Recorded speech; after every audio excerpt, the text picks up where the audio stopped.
Boa noite, irmãos. Graça e paz a todos. Quero apenas lembrá-los que o pastor Lucas está atendendo uma ocorrência familiar e o pastor Tiago está pregando hoje nos nossos irmãos lá na igreja do Jardim Monza. E por isso, eu ia dizer o rato, mas o gato, né? Ficou. Então, eu quero te convidar nessa noite, para que se você puder, abra sua Bíblia lá em Gênesis capítulo 46, Gênesis 4:6, nós faremos a leitura apenas dos versículos de número 28 ao versículo de número 34, que é o texto que nos guia na mensagem desta noite. Gênesis capítulo 46, versos 28 a 34.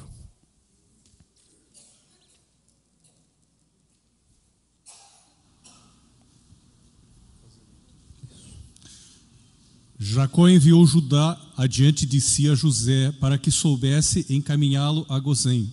E chamaram a terra de Gozém. Então José aprontou o seu carro e subiu ao encontro de Israel, seu pai, a Gozém. Aprosentou-se, lançou-se-lhe ao pescoço e chorou assim longo tempo. Disse Israel a José: já posso morrer, pois já vi o teu rosto e ainda vives. E José disse a seus irmãos e à casa de seu pai: subirei e farei saber a Faraó e lhe direi: meus irmãos e a casa de meu pai, que estavam na terra de Canaã, vieram para mim. Os homens são pastores, são homens de gado, e trouxeram consigo o seu rebanho e o seu gado e tudo o que tem. Quando, pois, Faraó vos chamar e disser: qual é o vosso trabalho? Respondereis: teus servos foram homens de gado, desde a mocidade até agora, tanto nós como nossos pais, para que habiteis na terra de Gozém, porque todo pastor de rebanho é abominação para os egípcios. Vamos orar mais uma vez? Ó Deus bondoso e maravilhoso, nós louvamos e exaltamos o nome do Senhor, Deus, porque o Senhor é bom, perfeito, maravilhoso, extraordinário.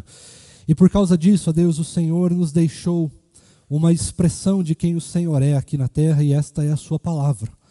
Palavra que conforta, que consola o nosso coração, que fala conosco de maneira profunda e de maneira muito poderosa. Obrigado, Deus, pela tua palavra que nós clamamos, que fale ao nosso coração. Que nós possamos nessa noite, Deus, sair daqui confortados, consolados, desafiados ou até mesmo exortados, se assim for da tua vontade. Mas nós clamamos, ó Deus, para que em tudo o Senhor fale conosco. O Senhor nos instrua na tua palavra, o Senhor nos encha de sabedoria e conhecimento, mas que esse conhecimento e essa sabedoria não sejam apenas para o deleite da nossa mente, mas possam servir para que possamos servir ao Senhor melhor. Que possamos, ó Deus, não só guardar aquilo que nós ouvimos do Senhor na nossa mente, mas que nós possamos praticar aquilo que o Senhor nos ensina. E para isso nós contamos com a tua graça, nós contamos com a tua misericórdia, nós contamos com a capacitação que só pode vir do teu Santo Espírito. Por isso, fala conosco, instrui o nosso coração, nos tira das zonas de conforto que nós muitas vezes nos abrigamos e nos leva para o centro da vontade do Senhor. É o que nós clamamos e pedimos ao Senhor nessa noite, em nome de Jesus. Amém. Irmãos queridos, esse é o texto que fala sobre a reconciliação de José com o seu pai Jacó. Esse texto de fato é muito poderoso, porque não só ele traz essa reconciliação, mas essa reconciliação já havia começado quando José tem que perdoar os seus irmãos um pouco antes. Então aqui na verdade é apenas o desfecho, é o fim desta reconciliação. É o ponto final. É quando termina de consertar os erros do passado, quando as coisas que aconteceram ganham agora uma resolução. Elas são completamente resolvidas na vida de José, de toda a sua família. Quando nós nos deparamos, irmãos, com esse texto, é comum nós olharmos para a alegria que toma conta do coração de Israel, que é Jacó, né? Jacó e Israel é a mesma pessoa. Quando nós olhamos para isso, nós percebemos como ele fica alegre, como ele fica satisfeito quando ele reencontra com o seu filho e ali eles têm um momento de perdão e de arrependimento e de reconciliação. E de fato, essa é uma passagem muito bonita. Uma passagem cheia de grandes lições que nós podemos ter. E uma dessas lições que nós podemos tirar daqui é como nós temos feito, ou como nós temos construído, como nós temos trabalhado nas nossas vidas o processo de finalização das coisas. Como nós temos construído resoluções para as nossas vidas. Como nós colocamos pontos finais na nossa vida. É sobre isso que eu gostaria de meditar com os irmãos nessa noite.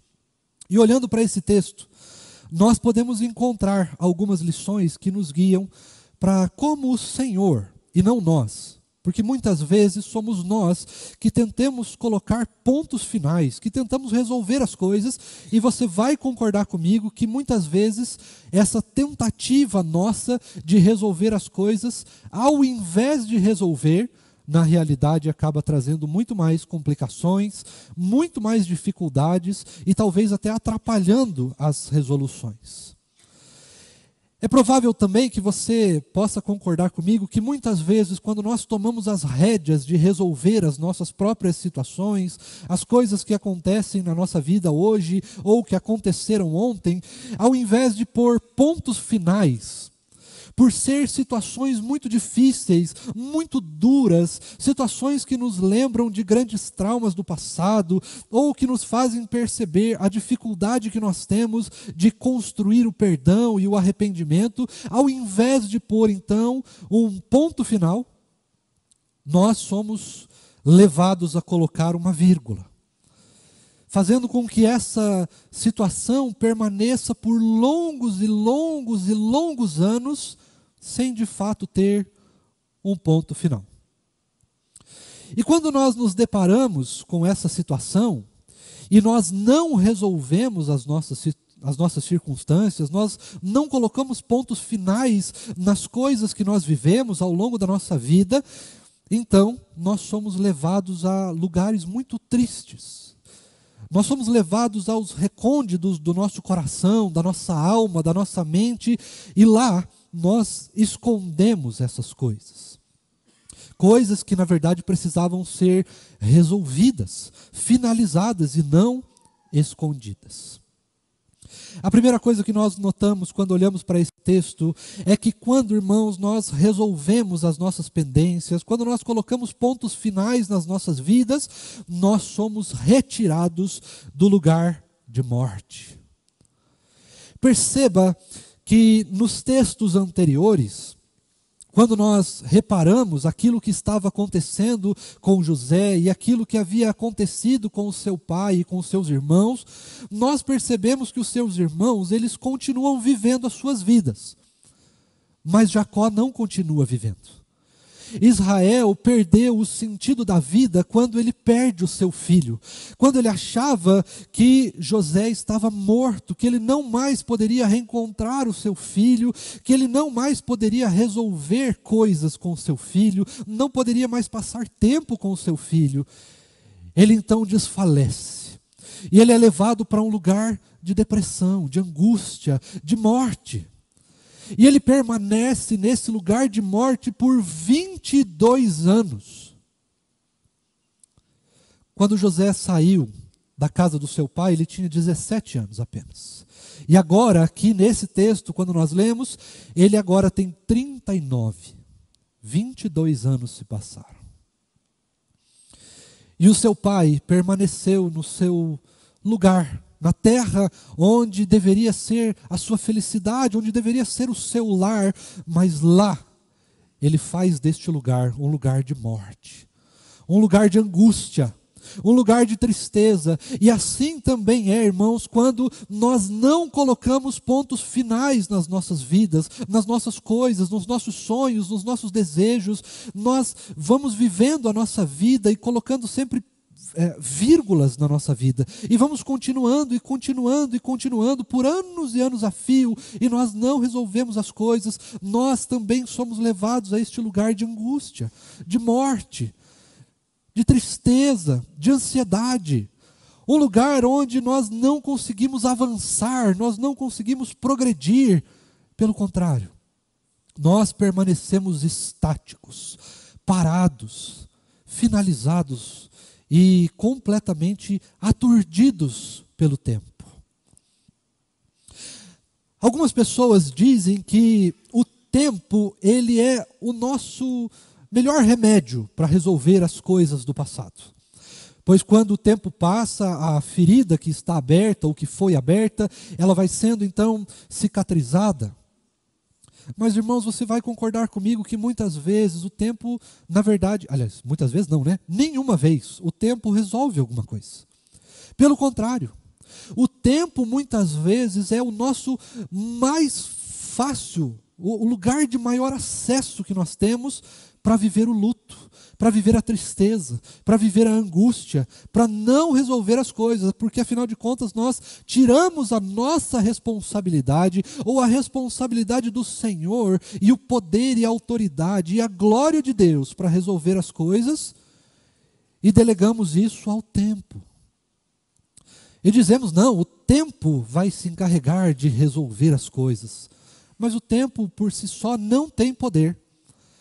O único poder que o tempo tem é o poder de passar. O que o tempo pode fazer? A não ser passar. O tempo não traz cura, o tempo não traz benefícios, o tempo não traz consolo, o tempo não nos ajuda a resolver as coisas. O tempo simplesmente passa. E nós vamos seguindo com o tempo. E nós vamos passando junto com o tempo. Nós vamos envelhecendo junto com o tempo. Nós vamos adoecendo junto com o tempo. Quando na verdade nós deveríamos resolver as coisas. E quando nós deparamos com esse texto, nós percebemos que não por causa do que José fez, muito menos por causa do que Israel fez, mas por causa do que o Senhor faz, por causa da vontade de Deus, por causa do seu amor, da sua graça, da sua justiça, da sua misericórdia, por causa da sua palavra e por causa das suas promessas. É o Senhor que faz então chegar ao ponto de colocar um ponto final nessa história. É o Senhor que guia todas as coisas e que guia o coração dos homens, que guia as circunstâncias, a história, o clima ou qualquer outra circunstância para que a sua vontade seja estabelecida. E quando o Senhor age, Ele nos tira desse lugar de morte e Ele nos leva então para o lugar de reconciliação. Ele nos leva para o lugar onde nós devemos colocar pontos finais. Para o lugar onde as coisas devem ser resolvidas. E eu sei que é muito comum para cada um de nós, que quando nós nos deparamos com a hora de resolver as coisas, isso é muito difícil, porque na hora de resolver as coisas, nós precisamos muitas vezes nos humilhar. Nós precisamos muitas vezes perdoar. Nós precisamos muitas vezes nos arrepender. Nós precisamos muitas vezes abandonar o nosso orgulho, os nossos desejos, os nossos sonhos que não nos levam para perto de Deus, mas pelo contrário, nos levam para longe do Senhor.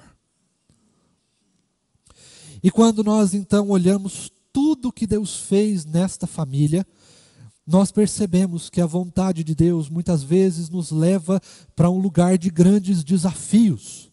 Ela nos leva para lugares onde nós precisamos abrir mão de nós mesmos e precisamos então colocar um ponto final nas coisas que nós vivemos. Nenhuma das situações, irmãos, que nós vivemos, ela pode ser resolvida meramente pelas circunstâncias humanas ou pelo nosso próprio poder ou pelo nosso próprio conhecimento. E é justamente por isso que duas coisas acontecem quando nós tentamos resolver as coisas por nós mesmos. A primeira, nós não vamos conseguir resolver. E aqui ao meu lado está o presbítero Emanuel, presidente do Sínodo de Curitiba, e ele vai concordar comigo que pior do que nós não resolvermos alguma coisa é resolvermos mal. É quando nós deixamos a coisa pela metade. Quando a coisa não fica bem resolvida, ela se torna para nós um lugar de morte. Ela se torna para nós um lugar de desespero, de angústia, de tristeza, de ansiedade, porque afinal de contas, aquilo não teve um ponto final, não teve uma resolução. E essa resolução, ela só pode ser encontrada quando nós nos preparamos para resolver as coisas, não por nós mesmos, mas no Senhor, no seu poder, na sua autoridade, na sua salvação, na sua graça, na sua justiça, no seu perdão e no seu arrependimento. Quando o Senhor pode nos capacitar para resolvermos essas coisas, então nós somos definitivamente tirados deste lugar de morte, de tristeza, de angústia e de ansiedade e somos conduzidos pelo Senhor ao segundo ponto dessa noite.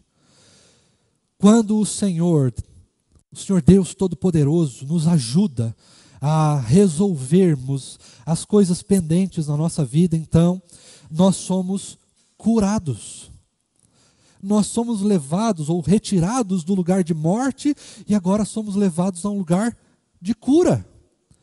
Nós então experimentamos a cura que não vem das resoluções, que não vem das pessoas, que não vem das coisas que nós temos que fazer, mas vem do Senhor.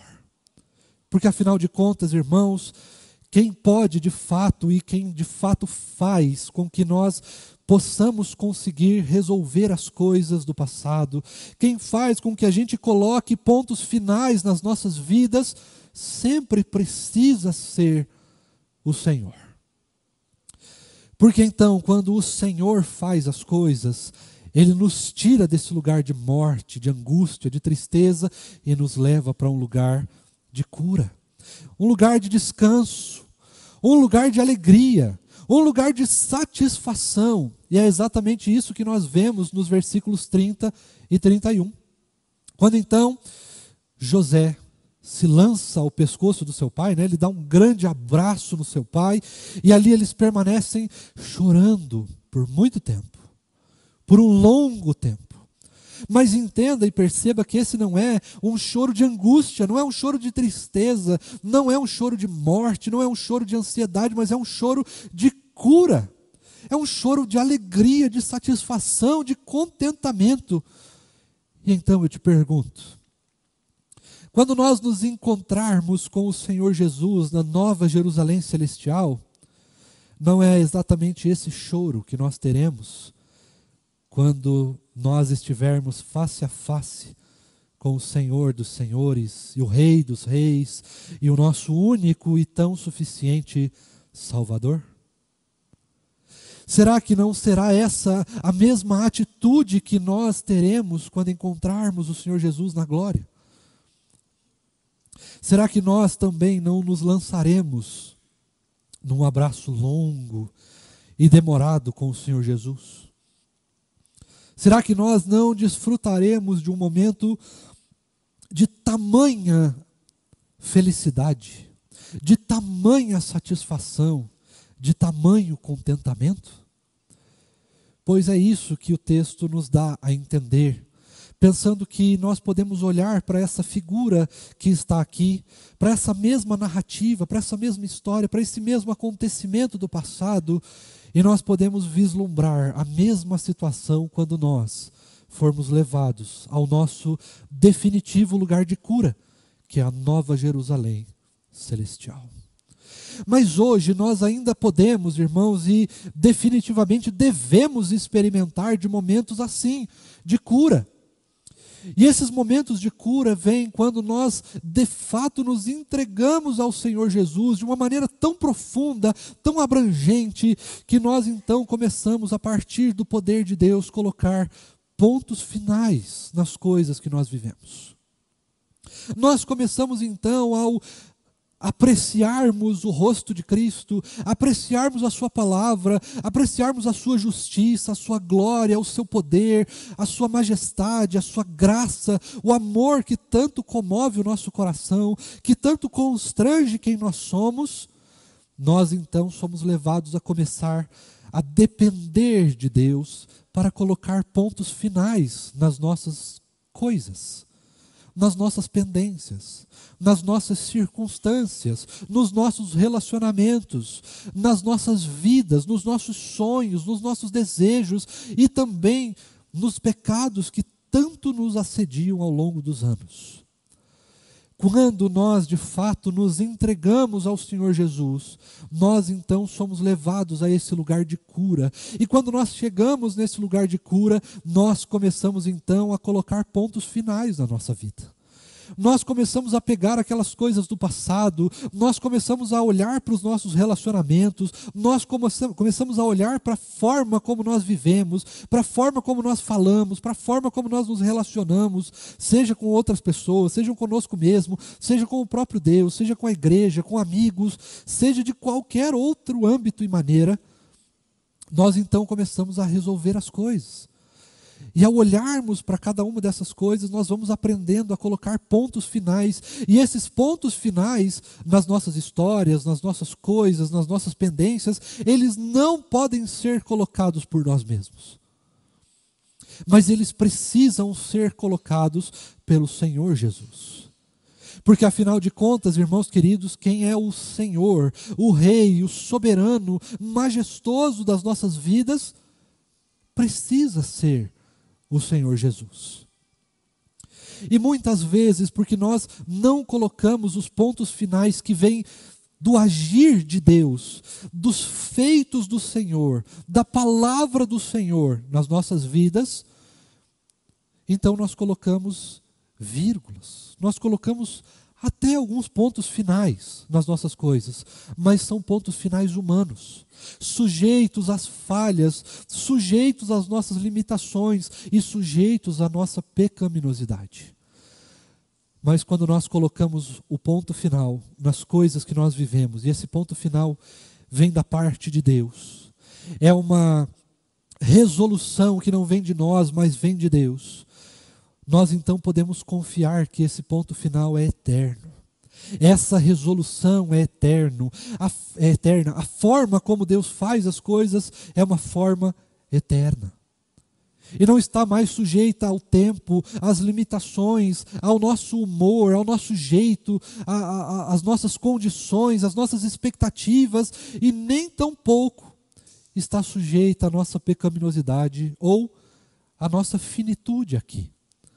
Mas as coisas que Deus faz, irmãos, são plenamente eternas e plenamente perfeitas, e é justamente por isso que nós somos conduzidos a um lugar de cura pelo Senhor, e quando somos levados a esse lugar, nós então começamos a resolver as nossas pendências, e quando nós começamos a resolver as nossas pendências, nós fazemos isso na dependência de Deus, e não na dependência de quem nós somos, do que nós achamos que é certo, do que nós pensamos que é certo, ou das nossas filosofias ou ideologias. Mas nós fazemos isso com base em quem Deus é, naquilo que Ele faz e na Sua palavra. Perceba como muitas vezes nós somos levados a reconciliações, nós somos levados a resoluções. E quando nós chegamos a esse lugar, quando nós chegamos na hora de fazer essas resoluções, nós nos deparamos com as nossas dificuldades. A dificuldade de perdoar, a dificuldade de se expor, a dificuldade de se arrepender, a dificuldade de abrir mão do nosso orgulho, a dificuldade de nos humilharmos, a dificuldade que nós temos de abrir mão do que nós achamos que é o certo. Cada uma dessas dificuldades não pode ser vencida por ferramentas humanas, mas elas precisam e só podem ser vencidas por causa do poder de Deus, por causa do amor de Cristo, por causa da graça de Deus, por causa da sua justiça, por causa da misericórdia de Deus, por causa da sua palavra, por causa dos grandes feitos do Senhor realizados na cruz do Calvário. Irmãos, entenda que nós não podemos resolver as coisas pelas nossas próprias forças, do nosso próprio jeito, mas nós precisamos aprender a resolver as coisas na dependência de Deus, na dependência dos atributos de Deus, nas dependências do poder de Deus e na dependência da sua palavra. É assim que nós devemos resolver os nossos problemas.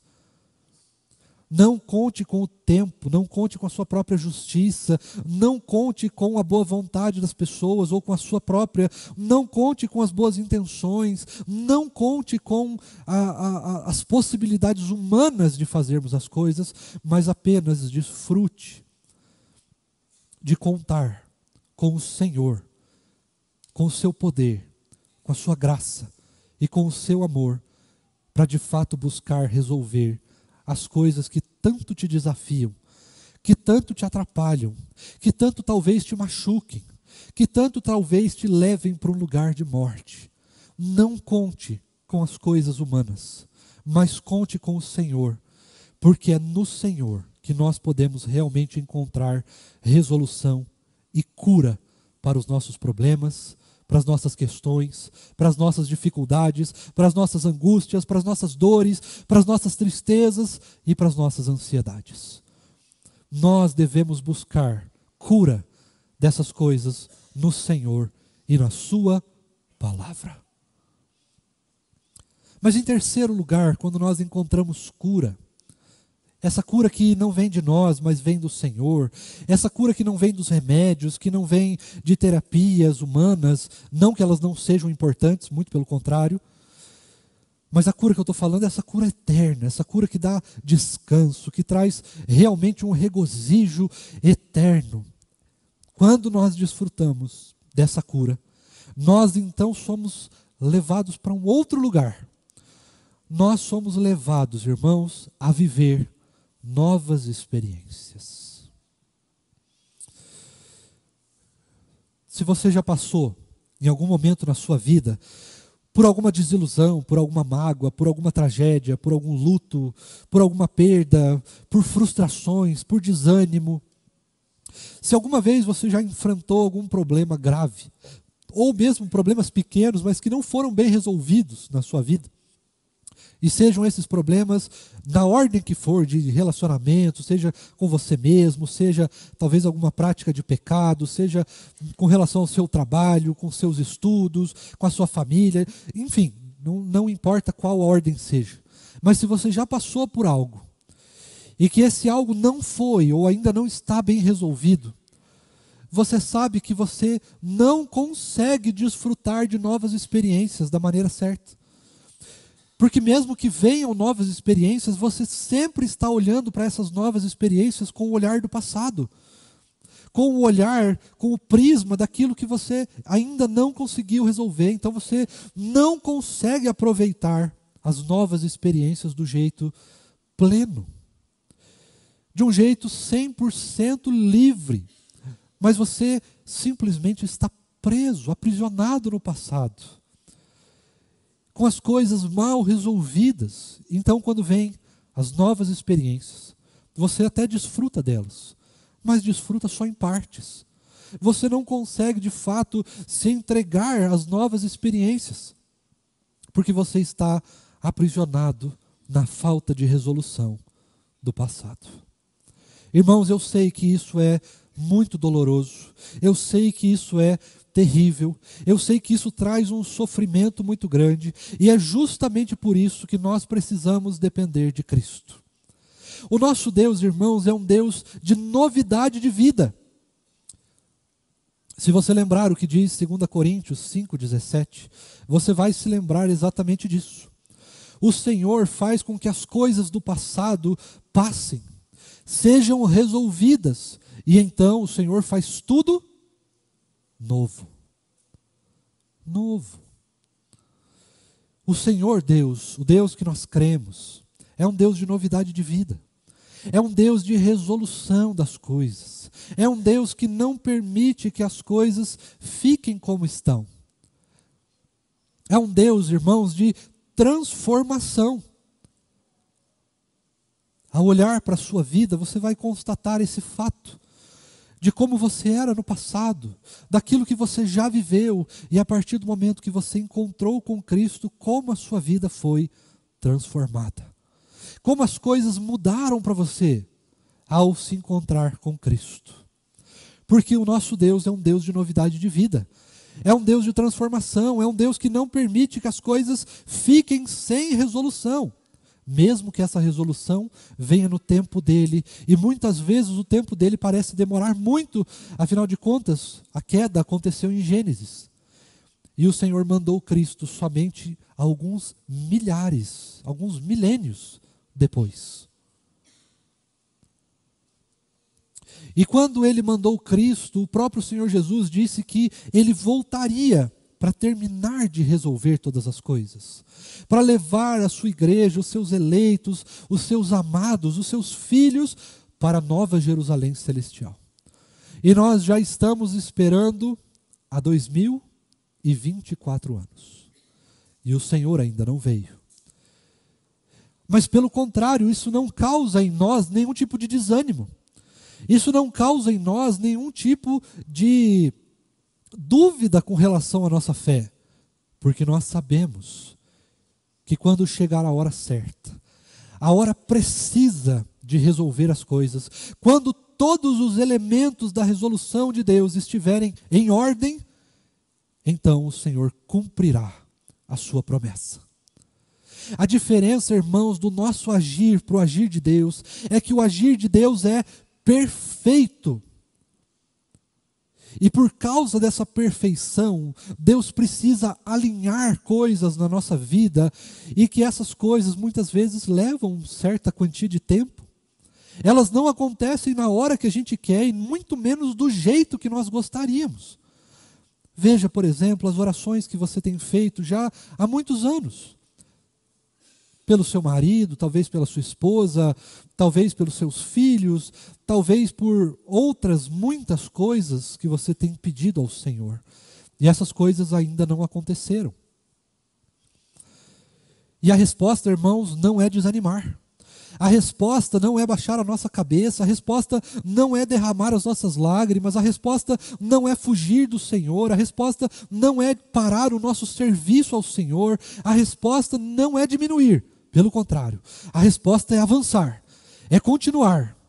A resposta é buscar firmeza no Senhor, integridade no Senhor. É buscar consolo e conforto no Senhor até que o tempo do Senhor se cumpra. Até que o Senhor mude as circunstâncias e de fato atenda a nossa oração, ou mude as nossas circunstâncias e então cumpra a sua vontade nas nossas vidas. A diferença entre as nossas resoluções e as resoluções de Deus é que as resoluções que nós queremos têm que ser do nosso jeito, nos nossos termos, e as resoluções de Deus têm que ser nos termos dele. Mas nós precisamos lembrar que os termos da vontade de Deus, quando são bem experimentados por nós, são termos bons, e bingo.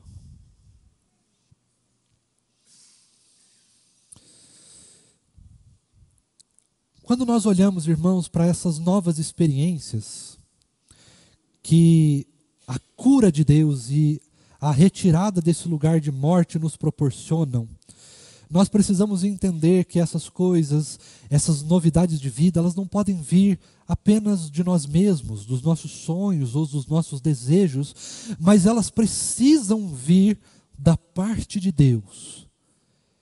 Nós precisamos mudar para podermos dizer: agora já não sou mais eu quem vive, mas Cristo que vive em mim.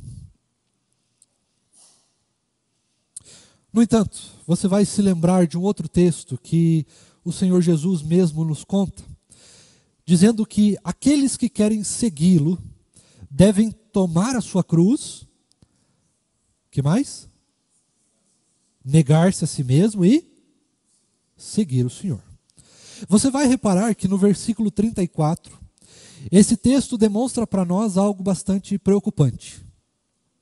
Diz que os egípcios não gostavam de pastores que cuidavam, de pessoas que cuidavam de rebanhos, cuidavam de animais. Talvez você tenha ficado curioso por que isso por que o texto narra isso, por que isso é importante. Eu entendo que são importantes, essa frase ela é importante por dois aspectos. Primeiro, é um aspecto religioso, técnico. Ele é um aspecto no sentido de que os egípcios tinham como deuses alguns dos animais que eram pastoreados. E por causa disso, eles possivelmente, não é uma resposta definitiva, mas possivelmente eles não gostavam então de pessoas que cuidavam de animais para que esses animais pudessem ser mortos em um determinado momento e então pudessem servir de alimentos. Mas o segundo aspecto que nós podemos olhar para isso, vislumbrando todo o contexto da palavra, você vai se lembrar que nós somos pessoas odiadas por causa de Cristo. Por causa do Senhor Jesus, as pessoas não gostam de nós e muito pelo contrário, muito pelo contrário não, elas não gostam de nós e não só não gostam, mas elas nos odeiam por causa de Cristo. Nós, por causa da nossa fé, por causa do que nós cremos na palavra de Deus, por causa da nossa intimidade com Deus, somos odiados por esse mundo, que odeia o Senhor, que odeia a sua palavra, que odeia os seus mandamentos e os seus preceitos, que odeia a vontade do Senhor, porque quer viver a sua própria vontade. Então, quando nós nos deparamos com esse texto no finalzinho, nós somos levados então a um lugar de novidade de vida. E esse lugar de novidade de vida, ele não é apenas para o nosso deleite, ele não é apenas para a nossa satisfação, para o nosso regozijo, mas ele também é, irmãos, para que nós possamos proclamar o Evangelho do Senhor. O povo da aliança foi levado em mais ou menos 70, coisa de 70 a 75 pessoas. Nós não temos o dado preciso, se foi realmente 70 ou se foi 75, mas esses dois números aparecem na palavra. Então nós somos retirados de um lugar e nós somos levados para outro lugar. E é assim conosco também. Nós estamos aqui, na igreja do Senhor.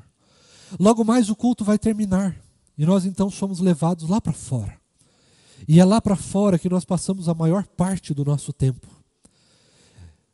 E é lá fora que nós somos conduzidos a vivenciar esse ato de Deus de nos dar novidade de vida.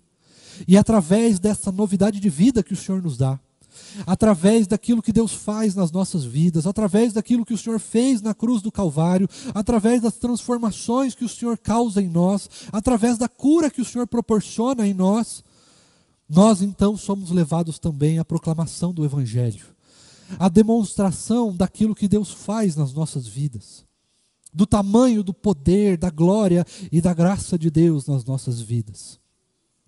Nós então, irmãos, somos retirados de um lugar de morte, somos levados para um lugar de cura e depois somos conduzidos às novidades de vida que o Senhor tem para nós. Nós somos tirados das trevas e somos levados para a luz. Nós somos tirados da morte e somos levados para a vida. Nós fomos tirados do pecado e fomos levados para a salvação. Nós fomos tirados do inferno e somos levados à nova Jerusalém celestial. Nós fomos tirados da solidão e fomos conduzidos à vida da igreja.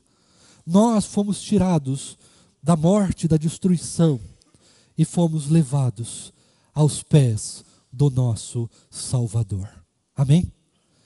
Que o Senhor assim nos abençoe e continue, irmãos, nos instruindo de como nós devemos buscar restauração, cura, reconciliação e como nós devemos resolver os nossos problemas.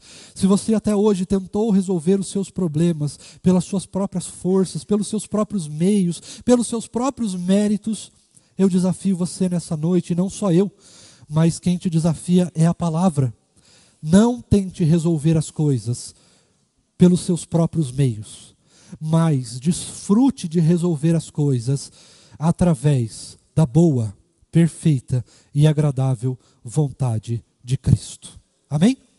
Nós vamos orar mais uma vez. Eu quero te convidar para que, se você puder, você se coloque em pé. Nós vamos orar, vamos impetrar a bênção, cantar o amém tríplice, e depois eu vou te convidar mais uma vez a tomar o seu lugar, a se sentar mais um pouquinho, até que eu e o presbítero Emanuel chegamos até a porta e assim possamos cumprimentar os irmãos. Além do mais, queridos, se você está aqui hoje, eu peço que você não vá embora, mas desça até o salão social. Nós temos ali um café, talvez tenha um chá também, tem algumas bolachinhas. Você é convidado então a ter um tempo de comunhão, a estender um pouquinho mais essa noite, a estender um pouquinho mais o culto público que nós vivemos. E aí você também é convidado a compartilhar daquilo que Deus tem feito nas suas vidas. Você é convidado a orar junto com os irmãos, a buscar soluções em Cristo para as crises e dificuldades que eventualmente você tenha vivido. Mas, acima de tudo, você é convidado a ter um tempo precioso de comunhão com o Senhor e com a vida da igreja. Vamos orar ao Senhor. Deus maravilhoso e bondoso, nós te exaltamos nessa noite, Deus, porque o Senhor é um Deus perfeito, maravilhoso, extraordinário. E por causa do tamanho do seu poder, por causa do caráter santíssimo, manso e precioso do Senhor, o Senhor, Deus, tem nos tirado do lugar de morte, do lugar de pecado, de angústia, de tristeza, de ansiedade, e o Senhor tem nos levado para os pés do Senhor. O Senhor, Deus, tem curado as nossas vidas. O Senhor tem proporcionado descanso, deleite, satisfação e contentamento, não nas nossas coisas, mas nas coisas do Senhor. E o Senhor, Deus, tem restaurado as nossas vidas. O Senhor tem nos curado. O Senhor tem nos transformado. O Senhor tem impactado a nossa vida de maneira tão profunda, tão poderosa e preciosa, a ponto de nos dar novidade de vida, a ponto de que nós podemos resolver as nossas coisas, colocar pontos finais eternos nos nossos problemas, nas nossas dificuldades, nas nossas angústias, nas nossas mágoas, nos nossos traumas e situações do passado, e somos então convidados a viver uma vida nova, uma vida de alegria, de prosperidade, não material, mas de prosperidade, de alegria, de contentamento, de satisfação, não por causa do que nós temos ou do que nós podemos conseguir, mas apenas por causa de quem o Senhor é.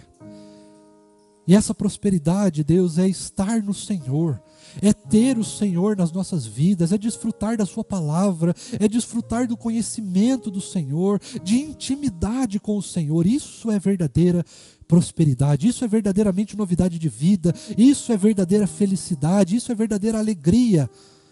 Isso é verdadeiro contentamento e satisfação. Nos ajuda, Deus, e nos ensina a cada dia mais vivermos no Senhor e para o Senhor. Tem misericórdia de nós, Deus, porque nós somos pecadores e temos muita dificuldade de viver isso, mas com a Tua graça, com o Teu poder, com a Tua ajuda, com a Tua glória, com a Tua misericórdia e com o Teu amor, certamente nós vamos conseguir, não por causa dos nossos méritos, mas por causa dos méritos que o Senhor mesmo conquistou na cruz do Calvário. Ó Deus bendito, cuida do nosso coração, continua falando conosco, continua nos desafiando a todo tempo a sairmos do lugar de morte, a sermos levados para o lugar de cura e a vivermos uma vida nova com o Senhor e por causa do Senhor. E agora, ó Deus, que nós nos despedimos aqui, somos levados para as nossas casas, nós pedimos que o culto que aqui se encerra publicamente continue agora de maneira particular, mas que não acabe. que nós possamos desfrutar do Senhor ao longo dessa semana, que a cada momento do nosso dia nós possamos cultuar, adorar, louvar, exaltar o bondoso nome do Senhor, Deus, desfrutando daquilo que o Senhor faz, dos poderosos feitos das tuas mãos e também, Deus, da maravilhosa transformação que a tua palavra promove através do poder do teu Espírito no nosso coração, nas nossas palavras, no nosso pensamento, nas nossas ações, ó Deus, em quem nós somos, nas nossas famílias, no nosso trabalho, nos nossos estudos, em cada aspecto do nosso dia e da nossa vida nós possamos desfrutar do Senhor. Leva-nos em segurança para as nossas vidas, nos dá uma semana de vitória contra o maligno, de vitória contra o pecado, de vitória contra nós mesmos. E que essa semana possa ser uma semana de reconciliação, uma semana de resoluções dos nossos problemas, das nossas dificuldades, das coisas que nós precisamos resolver, e que essas resoluções não venham através de nós, mas sejam construídas em quem o Senhor é. Por favor, tem misericórdia de nós, nos ajuda, nos conforta, nos consola, nos desafia, nos transforma e nos faz cada dia mais parecidos com o Senhor, cada dia mais dependentes do Senhor. É o que nós te clamamos, é o que nós te pedimos, em nome do Senhor Jesus. E que a maravilhosa graça do nosso Senhor e Salvador Jesus Cristo, o amor imenso de Deus, o nosso Pai, a comunhão, o conforto e o fruto do Santo Espírito do Senhor seja conosco hoje e para sempre. Amém.